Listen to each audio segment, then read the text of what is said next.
हजारों किसानों के साझा प्रयासों और अटूट विश्वास से संचालित Grow Farm Tech Producer Company Limited कृषि क्षेत्र में एक नई क्रांति का सूत्रपात कर रही है। वर्तमान में ये संगठन लगभग 800 एकड़ भूमि पर सामूहिक रूप से आधुनिक बागवानी, मिलेट्स, श्री अन्न, दलहन और तिलहन जैसी फसलों की सफलतापूर्वक खेती कर रहा है। ग्रो फार्म का मूल विजन किसानों को केवल उत्पादक तक सीमित न रखकर उन्हें सशक्त व्यवसायी बनाना है।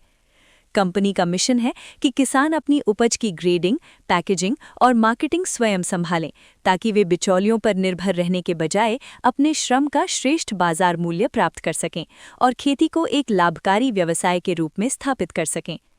व्यापारिक विस्तार की दिशा में कदम बढ़ाते हुए आज ग्रो फार्म ब्रांड के उच्च गुणवत्ता वाले उत्पाद जैसे शुद्ध घी, तेल, दालें, चावल, मसाले और मिलेट्स अमेज़न, फ्लिपकार्ट और ब्लिंकिट जैसे प्रतिष्ठित ई-कॉमर्स प्लेटफॉर्म्स पर अपनी पहचान बना चुके हैं। इसके अतिरिक्त ग्रो फार्म अपनी आधिकारिक वेबसाइट और मोबाइल ऐप के माध्यम से भी सीधे देश भर के उपभोक्ताओं तक अपनी पहुंच सुनिश्चित कर रहा है, जो आधुनिक बाजार में किसानों की मजबूत उपस्थिति का प्रतीक है। अपने सामाजिक और तकनीकी उत्तरदायित्व का निर्वहन करते हुए ग्रो फार्म किसानों को निरंतर नवीन कृषि तकनीकों और बाजार की स्थितियों से अवगत कराता रहता है। इसी कड़ी में वर्तमान में आलू की फसल की स्थिति, संभावित चुनौतियों और उनके वैज्ञानिक समाधानों को ध्यान में रखते हुए हमने एक विशेष संवाद सत्र आयोजित किया है। इस विषय पर सटीक जानकारी प्रदान करने के लिए हमने क्षेत्र के अनुभवी किसानों और कृषि विशेषज्ञों से विस्तृत चर्चा की है।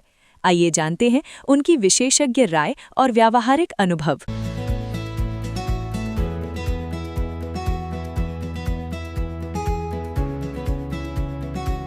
कहाँ रहते हो? बेलहरा। खेती कौन कौन सी करते हो? खेती जो है इस समय यानी पेंथर भी लगे रहा है, हाँ। एक्विपमेंट, सरसों गेहूँ बोते रहा है। अच्छा। अब इस समय हम नहीं कर रहे हैं, दूसरे का खेत दे दिया आपने। तो खेती काहे नहीं कर रहे हो? प्रॉफिट नहीं है। जैसे सरसों बोयन, हाँ माहौल लग गया, अब वहाँ एक कट्टी सरसों लेके आन, हाँ। तो मक्का निकला। और फिर गेहूँ बोयन, तो जैसे अंजन भी नहीं है तो हाँ। पानी से मार खाएंगे। आलू अब पिछली बार कितने लगा रहे हो? 1 बीघा है। इस बार क्यों नहीं लगाए?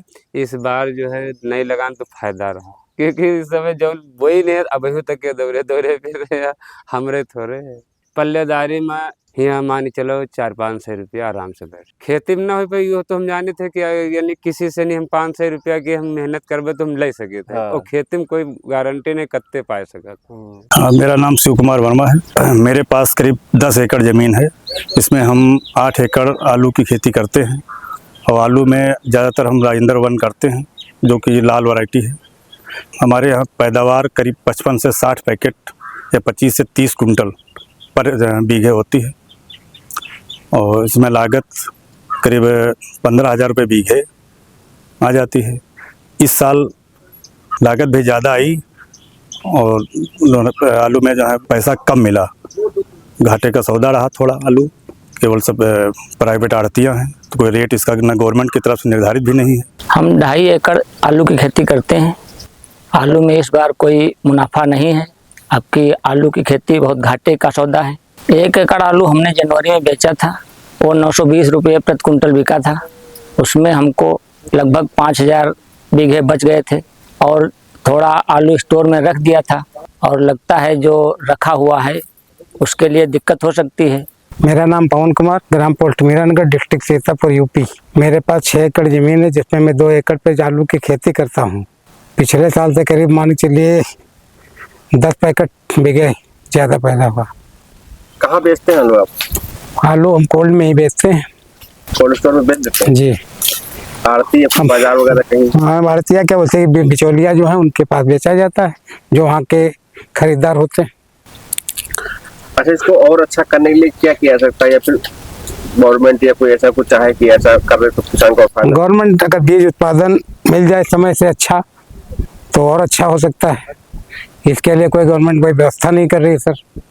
मार्केट भी कोई यहाँ पे अच्छी नहीं, मंडी भी नहीं है। मंडी बाराबंकी केवल पड़ती है, बाकी अदर जगह 2,000 रुपये बीघे करीब मान के जो मैंने बेचा है। हाँ भाई। जी। फायदा हुआ है वो? उसमें फायदा हो गया। बाकी कोल्ड का भी आगे क्या होगा कुछ पता ही नहीं सर। मेरे हिसाब से तो खेती में कुछ बचत हो ही रही है, ऐसा कुछ नहीं कि नहीं बचत हो रही।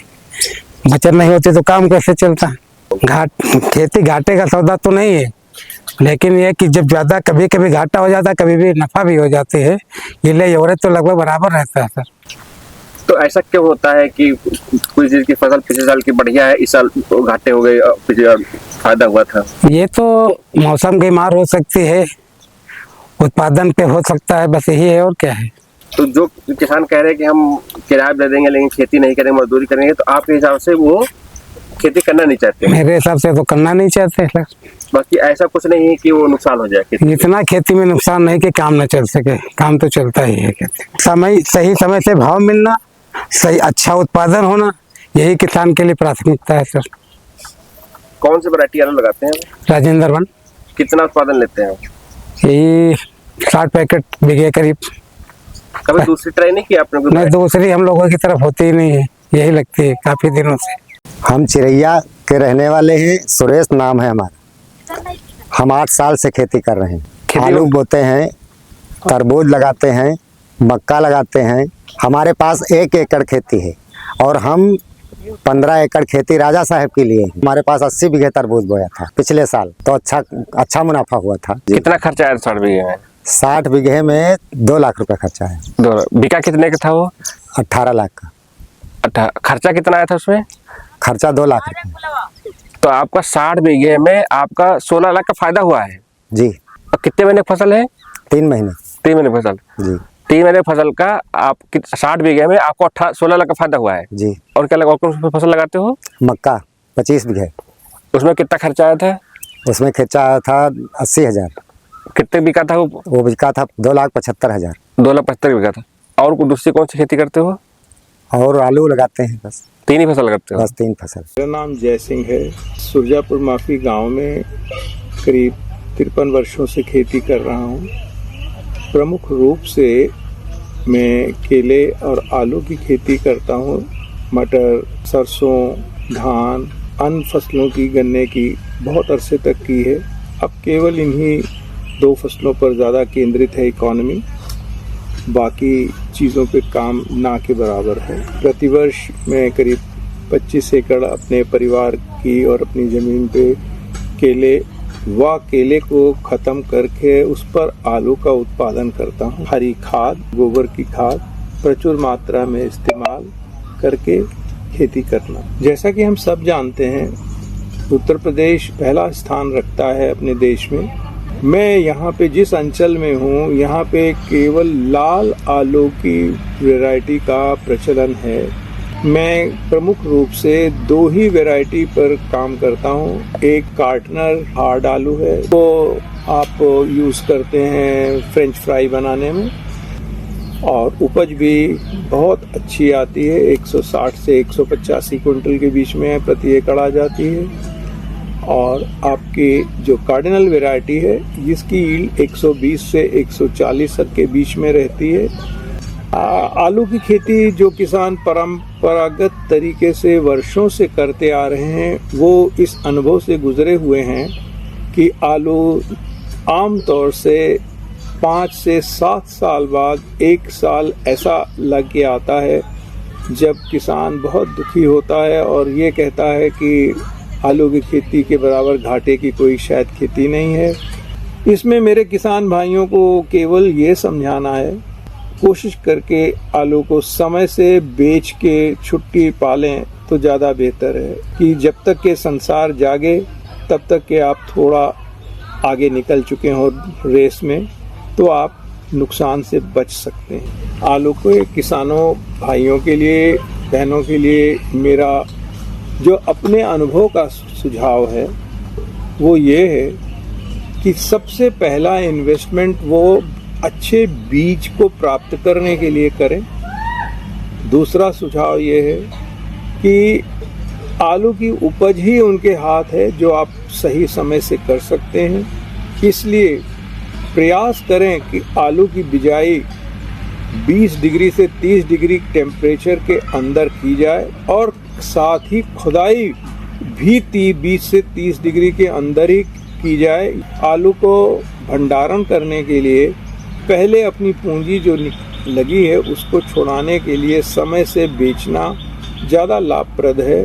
अगर आपको ये दिखता है कि इस साल शायद पैदावार की कमी रहेगी और आप अच्छा पैदा कर पाए हैं तो भले आप रोकें, अन्यथा समय से बेचकर अपनी लागत पूंजी को बचाने में शायद ज़्यादा अक्लमंदी है।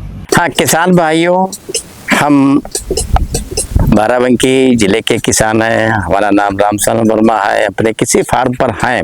और ये आलू की बात करें तो पूरे भारत में 33% आलू हमारे उत्तर प्रदेश में होता है। और हालांकि उत्तर प्रदेश के किसान तरह तरह की आलू की वैरायटी खेती करते हैं, जैसे राजेंद्र वन है, यहाँ ज़्यादातर लाल आलू की खेती होती है। हमारा पश्चिमी उत्तर प्रदेश है 3797 है, चिपसोना वन प्रजात है। लेकिन ये तो ठीक है, हम अपने किसान भाइयों के लिए एक संदेश ये देना चाहेंगे कि जो हमारे किसान भाई हैं, देखिए इस साल आलू का रेट काफ़ी सस्ता हुआ है, लेकिन जिन किसान भाइयों ने चिपसोना वन वैरायटी लगाई है उसका रेट आज भी मार्केट में 8 से 9 रुपया किलो बिक रहा है। एक आलू कार्डनर है, लाल आलू है, उसका भी रेट 8 से 900 रुपया कुंटल है। जिन किसान भाइयों ने हाइब्रिड आलू की बुआई की है, 302 है या पुखराज है और सारी वैरायटी, उनके हाल कुछ ज़्यादा ख़राब हैं। उनका आलू 4 से 5 रुपया किलो, 6 रुपया किलो बाजार में बिक रहा है। तो हमारा थोड़ा किसान भाइयों को सुझाव है कि जो हमारे किसान भाई आलू की खेती करते हैं वो एक वैरायटी न करें, एक समय में न करें, एक साथ न करें, तो उनको ज़्यादा लाभ मिलने वाला है। ज़्यादा हाल ख़राब जो आज के डेट में हमारे भारत में हैं, ये जो हाल ख़राब हुए हैं इसमें किसी का योगदान नहीं है, ये प्रकृति का योगदान है कि आलू ज़्यादा पैदा हुआ, पूरे भारत में पैदा हुआ। जिन राज्यों में आलू हमारा जाता था उन राज्यों में भी आलू पैदा हुआ है, जैसे बंगाल, बिहार, उत्तर प्रदेश और गुजरात, सब राज्यों में आलू पैदा हुआ है, कहीं बीमारी नहीं है। एक लाइन में हम कह सकते हैं कि जैसे हमको 5 कुंटल आलू की हमारे देश में डिमांड है तो आलू पैदा हुआ है 7 कुंटल, 6 कुंटल, तो ओवरऑल उसका रेट कम होना है।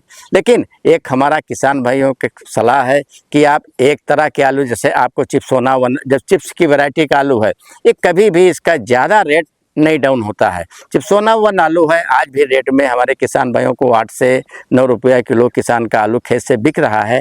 उसके पैदावार यदि 140 से 150 कुंटल है, यदि 150 कुंटल की हम बात करें, 8 रुपया किलो आलू बिका तो 15 अट्ठे 120, 50,000 रुपया खर्च निकाल दें तो 70,000 रुपया हमारे किसान भाइयों को लाभ मिल रहा है, चिप्सोना आलू से मिल रहा है। ये कितनी ये हमारे किसान भाइयों को जानने की ज़रूरत है और समझने की ज़रूरत है कि हम 3-4 वैरायटी की आलू की खेती करें और फसल चक्र अपनाएं। जैसे हमने देखा कि आलू की हमने बुआई की एक नई विधि निकाली, लोग 28 इंच करते थे, हमने 56 इंच पे बुआई की, उसकी हमारी खाद बची, पानी बचा और हमारी पैदावार बढ़ी और प्राकृतिक आपदा से राहत मिली। ये हमारे थोड़े सुझाव हैं जो अपने किसान भाइयों को हमने साझा किया। गोल आलू हमारे यहाँ होता है राजेंद्र वन, सबसे मजबूत, सबसे अच्छा, स्टॉक करने के लिए सबसे अच्छा आलू किसानों को कोल्ड स्टोरों में वो पैसा भी दे रहा है और मजबूत भी हो रहा है। 6.25, 6, कोई बहुत सुपर VIP आलू है तो 6.5 का भी बिका है और बाकी सब वही 600, पौने 600, बहुत छोटे आलू 550 तक भी बिके हैं।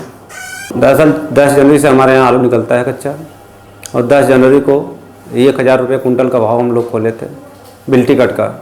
किसान को उसमें खर्च काट के 9.5 रुपये किलो का दाम मिल जा रहा था। धीरे धीरे भाव नीचे होते चले गए। हमारे यहाँ किसान उसमें बिकवाल नहीं था इस भाव पर, तो हमारे यहाँ के बाराबंकी के किसान बहुत कम आलू उस समय बेच पाया। वो 10 से 15% या 20% तक ही आलू उस जनवरी से, मतलब कि 10 जनवरी से लगा के 10 फरवरी तक 10 से 20% ही आलू बेच पाया। और फिर वो इंतज़ार करने लगा कि स्टोरेज खुलेंगे तो भाव बढ़ेंगे। 800 का बाज़ारें बहुत दिन तक चली, लेकिन किसान बेचने के इच्छुक नहीं था उस समय। उत्पादन ज़्यादा निकलने लगा और क्षेत्रफल भी ज़्यादा था, बाहर डिमांड नहीं हो पाई, बाहर भी आलू था तो बाहर आलू जा नहीं पा रहा था। और सबसे ज़्यादा रेट डाउन होने का कारण स्टॉकिस्ट मार्केट में नहीं आया, जिसको भंसारी बोलते हैं, वो नहीं आया मार्केट में, और स्टॉकिस्ट की जगह पर किसान ही स्टॉक में घुसना पड़ा उसको। दरअसल इस साल जो है ना, क्षेत्रफल और पैदावार दोनों चीज़ अधिक हो गई। इतना अभी तक क्षेत्रफल कभी लगा नहीं था, ना इतनी बम्पर पैदावार अभी इन 26 सालों में हुई थी। जबकि हर साल बाराबंकी में 10 से 15% कोल्ड स्टोरेज की क्षमता बढ़ रही है, फिर भी आलू बच जा रहा है बाराबंकी का। इस साल 15% मान लीजिए पैदावार बढ़ी है लगभग। अरे कुल मिला के पूर्वांचल की मंडियाँ कन्नौज और बाराबंकी के ऊपर ही ज़्यादातर डिपेंड है। किसान को थोड़ा थोड़ा करके अपना आलू बेचते रहना चाहिए। जब जब डिमांड आए तब तब जरूर बेचना चाहिए आलू का। खैर इसके लिए तो बाज़ार ही मतलब कि उत्तरदायित्व है। ऐसा नहीं है कि ये पहली बार हुआ है, ये कई एक सालों में हो चुका। 2022 भी ऐसा, 2018 भी बुरा था, 2022 भी बुरा था, 2010 भी अच्छा नहीं था। अरे ये तो हर आदमी चाहेगा कि किसान को अच्छा पैसा मिले, लेकिन नहीं मिल पा रहा है। इसके लिए ऐसा नहीं है कि सरकार भी प्रयासरत है, व्यापारी भी प्रयासरत है, लेकिन कुछ नहीं हो पा रहा है। लेकिन आने वाले भविष्य में उतना बुरा नहीं रहेगा जितना लोग सोचते हैं कि आलू बुरा रहेगा। ओवरऑल किसानों में क्या कहना चाहते हैं कि क्या करें ताकि उनको पूरी ओवरऑल खेती से अच्छा लाभ मिले, बीज से लेकर बाजार तक ओवरऑल आप क्या कहना चाहते हैं? अरे किसान आलू भी बोए, हम तो ये कहना चाह रहे हैं कुछ आलू कम बोए, कुछ उसकी जगह पर और भी फसलें लगाए। आलू का रकबा ज़्यादा ना बढ़ाने के चक्कर में किसान पड़े, धीरे धीरे इसको घटाए और किसी चीज़ पर आश्रित हो। ज़्यादा किसी चीज़ का उत्पादन अच्छा नहीं होता है। यदि उत्पादन कम होगा तो स्वतः भाव मिलता चला जाएगा भविष्य में किसानों को। बिक्री उसको अपने हिसाब से थोड़ा थोड़ा करके बेचते ही रहना चाहिए, चाहे कोल्ड स्टोर में रखे चाहे घर से बेचे, तो उसको 2-3-4 भागों में आलू बेचना ही चाहिए। जब किसान समूह बनाकर कार्य करते हैं तो वे केवल उत्पादन तक सीमित नहीं रहते, बल्कि पूरी कृषि श्रृंखला बीज से लेकर बाजार तक पर अपनी मजबूत पकड़ बना लेते हैं। इसी सोच को साकार करता हुआ एक उदाहरण है ग्रो फार्म। ये केवल एक संगठन नहीं, बल्कि किसानों को आत्मनिर्भर बनाने की एक पहल है। इस संस्था के निदेशक राहुल वर्मा, जो आधुनिक कृषि तकनीकों के माध्यम से खेती को एक व्यावसायिक मॉडल के रूप में स्थापित कर रहे हैं। इस सोच की मजबूत नींव है पद्मश्री रामशरण वर्मा का अनुभव और मार्गदर्शन, जिन्होंने कृषि क्षेत्र में अपने योगदान से न केवल उत्तर प्रदेश बल्कि पूरे भारत में एक अलग पहचान बनाई है। बीज से बाजार तक ये केवल एक नारा नहीं, बल्कि एक संपूर्ण प्रक्रिया है। ग्रो फार्म एफपीओ के माध्यम से किसान अपनी उपज को एक संगठित रूप में बड़े खरीदारों तक पहुंचाते हैं। इससे बिचौलियों की भूमिका कम होती है और किसानों को उनकी मेहनत का सही मूल्य प्राप्त होता है। जैसा कि सामने दिखाई देता है, संगठित, आकर्षक और प्रमाणित पैकेजिंग में किसानों की उपज अब सीधे उपभोक्ताओं तक पहुंच रही है। ये बदलाव केवल आय में वृद्धि नहीं लाता, बल्कि किसानों के आत्मविश्वास को भी मजबूत करता है। आज आवश्यकता है कि अधिक से अधिक किसान इस मॉडल को अपनाएं और बीज से बाजार तक की इस श्रृंखला का हिस्सा बने।